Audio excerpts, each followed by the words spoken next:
Up next, we're going to be talking about the importance of sleep and the impact on the hot weather on your brain and body. Tip Mid West Radio. Be part of it. This is your radio station. I'm delighted to say I'm joined now by Johann Callaghan, who is a sleep science coach, and she's going to talk to us about how to maintain good sleep during the hot nights, but also the impact that the hot weather has on your brain and also your body. So Johann, thanks indeed for talking to us here.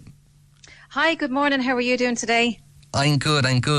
Johann, I'm fascinated to know about how the high temperatures places extra demands on our body and brain. We might touch on that before we talk about how to get good sleep in these hot conditions. Yeah, absolutely. And look, we're not used to this kind of weather, so it is something that we have to try and adapt to. So what's happened basically is, people are trying to stay cool, but it's more than that. It's really our energy and our brain, as you said. And so our brain is regulating our temperature. That, there's the hypothalamus in the brain. That's its job to regulate our temperature. But when we're getting hot and there's a lot more energy being demanded in the brain, and the brain is like only 2 or 3% of the body weight, and it uses 20% of energy, the total energy in your body. So it actually already is using a lot of energy. And now when it's trying to regulate temperature, that's where all the energy resources are going to. So this is going to have an impact on, how well we're thinking and making decisions. If you're in work, if you're, if you're working away, it's going to affect your cognition and being able to make decisions, your reaction time, all these things, all the signaling slows down in your brain. It's actually quite fascinating. And then, research has actually shown us as well that if we lose 1 to 2% of body weight through dehydration, this can impair our attention, our work and memory, and processing speed and executive function. So it really does have a massive impact. Yeah, and then of course that touches on the importance of sleep, and also in terms of sleep and that, how best to get a good night's sleep in these kind of temperatures. Yeah, well, I always say, it's about protecting your day so that you can save the night, right? Because sleep is so important. We cannot survive without sleep, and sleep is our recovery time. It's our deep recovery time. So we have to mind our energy during the daytime as well to enable us to sleep well at night time. So we've got to mind the heat exhaustion, the heat stroke, the sunburns, all those things, right, which we can be prone to in these high temperatures. So we've got to hydrate well, and also, with sunburn and what have you, it creates more inflammation, which ramps up pain sensitivity, which impacts sleep and making it harder to sleep. So they're the first things that we really need to mind during the daytime. But also, in order to sleep well at nighttime, maybe mind what you're eating during the daytime, because again, when you're eating food, the digestion process takes up a lot of energy and it produces heat.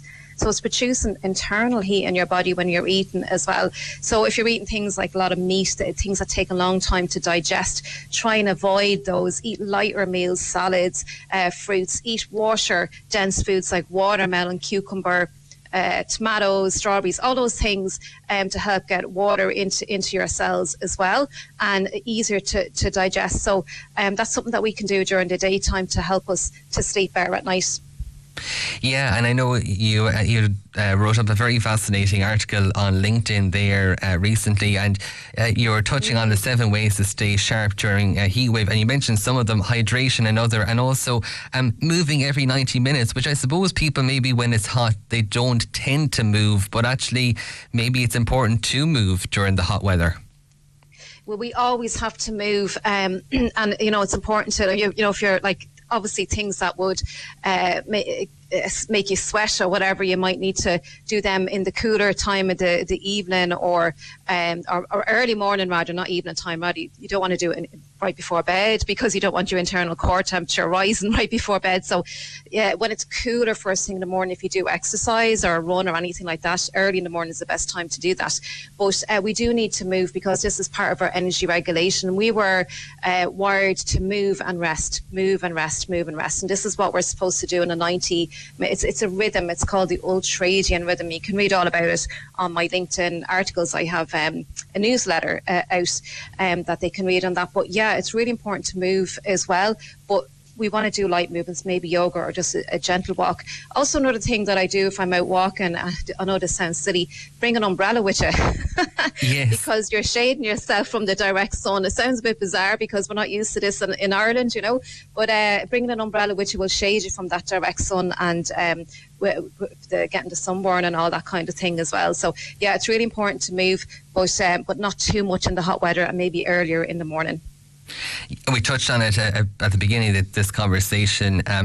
It's sort of a catch-22, isn't it? We can't. If you don't get decent sleep, then your brain doesn't work 100% in coping with the hot weather during the day. And you might tell us about the impact on a lack of sleep for a person. Well, what are the symptoms that people would experience?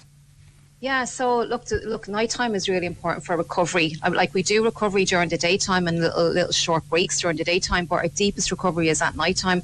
And so much is going on when we're sleeping. Our immune system is built up. All the inflammation is taken care of. All the detoxification, massive detoxification at nighttime happens, especially in the brain. We have this fluid that goes in and literally like bathes the brain and cleans out all the toxins in the brain. So this helps us to be sharper in the morning, you know. So many people wake up with brain fog, and you know, our nervous system and our brain is part of the nervous system which literally governs all the rest of the systems in our body. So if your nervous system is slow, then doesn't it make sense that the rest of your systems in your body are going to be slow to react as well, you know? So taking care of our brain and nervous system and recalibrating everything and recovery, rest, all this during the nighttime is so important.